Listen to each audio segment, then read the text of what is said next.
Hello, I'm David, and today's mini lesson is about you.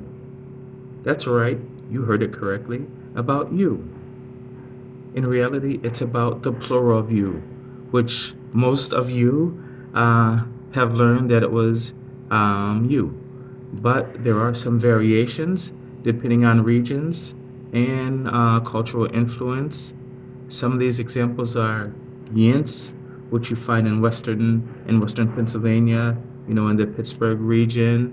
There's y'all, which you find in southern U.S., like in Texas and many other states. There's yous, yuns, and we also have um, y'all, also you guys. But you have to be careful with you guys because I would say it's not politically correct because you guys, the way it's used today, can include both males and females.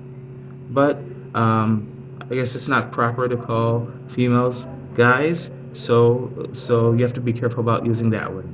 So again, to recap, we have use, yints, y'all, and you all, and you guys. But just to play it safe, use you guys only with males. So thank you and hope to see you soon. Take it easy. Bye bye now.